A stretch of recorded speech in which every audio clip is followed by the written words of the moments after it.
Okay, well, look, Paul, thank you very much indeed for joining us this morning. Obviously, you've issued an update today on the Angola transactions. I wonder if you'd just give us a brief overview of what that looks like. Yeah, thanks, Mark. Yeah, this morning we announced that we finally completed the INA transaction in Angola. So that's us formally on the license, entered Angola, and joined the JV partnership with Block 305 and 305A. So really a major step for the company's development and progress. In addition, we also announced that on Block 305, the regulatory NPG and the JV partners have now aligned and agreed on a license extension. And that's also equally important because that's a critical element in us completing the subsequent transaction, which is the Senegal acquisition. Great, thank you.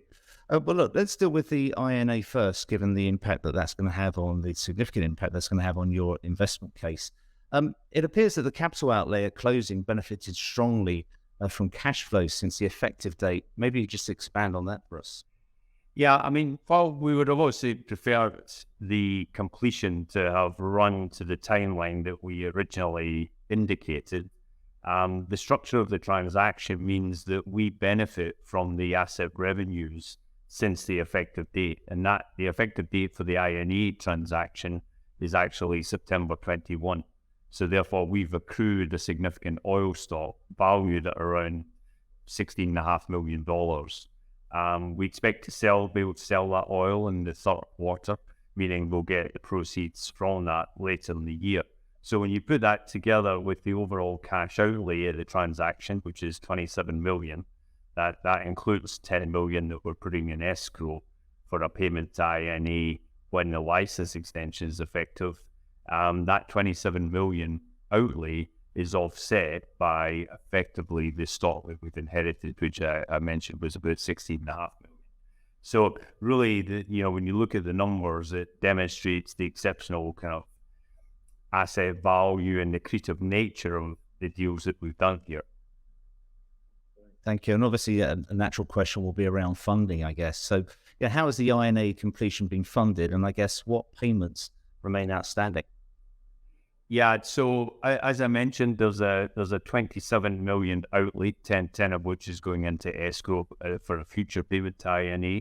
And that's funded about $18.5 million from debt facilities and RBL that we've already got in place and some working capital facility we have in place. And then the balance, the $8.4 million balance will be from our cash resources. So, again, this delay, whilst you always prefer to not have transactions delayed, the delay means that we're having to have less cash outlay and then leaving us with a kind of stronger liquidity position post the INA transaction. In terms of future payments, there are a couple of further contingent payments that we would pay depending on oil price, so $2 million per annum for 2 years, as long as oil price is above $75 per barrel. And then on the Block 305A, if we develop some of those discoveries, there's a contingent payment structure there as well. And am I right in thinking that this is a positive update regarding the progress on the license extension for Block 305? Yeah, what's really important is that whilst the INA, it's great to get that deal completed. It's 4%, our entry into Block 305 and 305A is 4% equity. The bigger transaction, the Senegal transaction, when we complete it, will give us 20% of Block 305. So therefore, a lot more significant in terms of cash flow and progress to the company. So what has been holding up the Senegal transaction has been this license extension. And there's been quite an intense negotiation between the regulatory NPG and the existing JV partners about the terms of that license extension. And what we're able to announce today was the agreement around those terms. So therefore, there's now an agreement between the NPG and the JV partners on the fiscal terms of that license extension. And that allows the regulator to now proceed to gain government approval. And that also allows us to now seek government approval for our transaction with Sonago. So really an important milestone for us in the bigger transaction of acquiring the Sonago equity of 20%. And that really allows us to stay on our already guided timeline of getting that deal completed by before the end of June. Thank you. I also saw that you issued an operations update regarding the assets. What would you say would be the key takeaways that one should look for? Yeah, I mean, I think importantly, the assets are performing as we expected. Current production from the asset is around 90,000 barrels per day. For the ENA deal that we're doing, that's net kind of 780, thereabouts 750 barrels per day. Obviously, when we complete both the INA and Sonago, our share of that 19,000 would be about over 4,500 barrels a day. So performance has been good on the production side. It has recently been a little bit lower because we've been working hard, or the operators have been working hard in improving the performance of the assets, upgrading things like water injection, power. So, overall performance since we've been involved in the asset has been as expected. And we also posted today a short presentation on our website, which lays out the future work program over 23 and 24 for the asset, which is looking at further ramping water injection rates, light well interventions, all focused on continuing to improve that production level.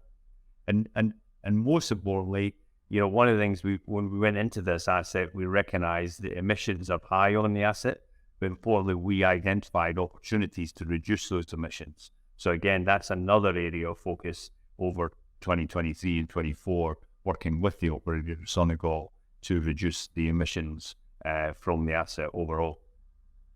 Right. Well, look, congratulations. Everything seems to be going incredibly well with completion of these transactions inside. What's next? Well, I think there's kind of two important things we now need to go on with.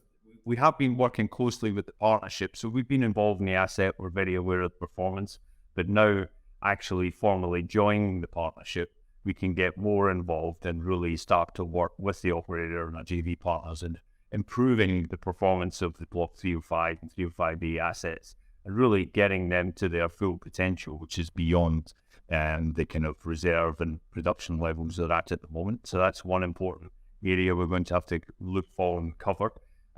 But equally importantly is business development. We have an ambition to grow AFENTRA to a material operating position and non-operating position, much larger production levels. And we've been very busy, as we've said, working on other potential business development opportunities.